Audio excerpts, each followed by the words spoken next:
Wapendwa taifa la Mungu, tumsifu Yesu Kristo. Karibuni katika tafakari ya neno la Mungu siku ya Jumamosi, juma la 4 la Kwaresma, mwaka A wa Kanisa. Masomo ya leo yanatufundisha kuhusu umuhimu wa kuwa waaminifu kwa haki na ukweli, hata pale tunapokabiliwa na upinzani au hila kutoka kwa wengine. Katika somo la kwanza leo lilotoka katika kitabu cha nabii Yeremia sura ya 11 aya 18 hadi 20, tunasoma jinsi watu waovu walivyopanga kumuondoa mtumishi wa Mungu. Yeremia alifananisha hali yake na mwana kondoo mpole anayechukuliwa kwenda kuchinjwa, akionyesha utulivu na uvumilivu wake mbele ya hatari.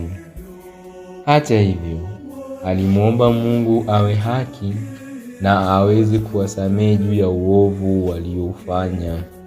Hii inatufundisha kwamba kutimiza wokovu na kuishi kwa uaminifu mara nyingi unaleta changamoto kutoka kwa wale wasiopenda ukweli. Na katika Zaburi ya wimbo katikati unatupa faraja. Zaburi hii inatufundisha kuwa Mungu ni mlinzi na mwamuzi wa haki. Analinda wale waliovunjika moyo na kuwakomboa wale wanaoteseka kutokana na dhambi na uovu wa wengine.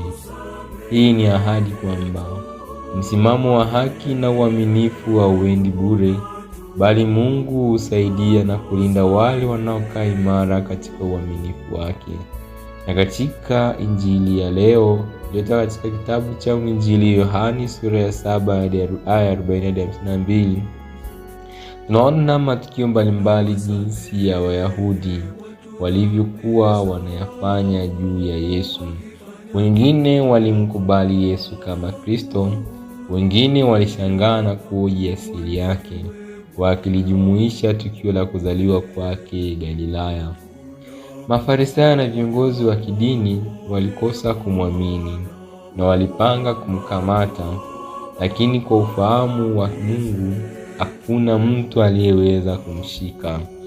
Hapa tunajifunza kuwa haki na kweli vinapokabiliana na upinzani, Mungu huwa na udhabiti wa kila kitu, na hakuna hatari inayoweza kumkabili mtu ambaye yuko mikononi mwake.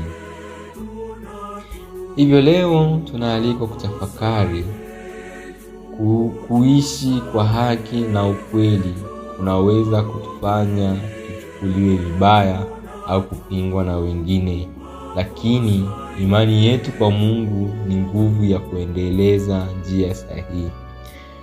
Kama Yeremia alivyokuwa mpole mbele ya hatari, na kama Yesu alivyoendelea kufundisha ukweli licha ya hila za Mafarisayo, sisi pia tunaweza kuwa na uvumilivu thabiti katika maisha ya kila siku.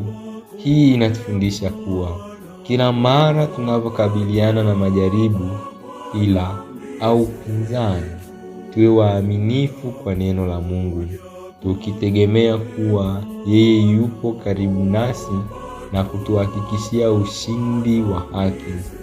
Huu ni mwongozo wa kuishi kwa ujasiri bila hofu, hata tukikabili changamoto. Hivyo katika siku hii ya leo tumuombe Mwenyezi Mungu atusaidie tuweze kuwa wavumilivu, atujalie nguvu yake ili tuweze kushindana na wale wanaopinga pale tunapotenda ukweli na haki. Tumsifu Yesu Kristo.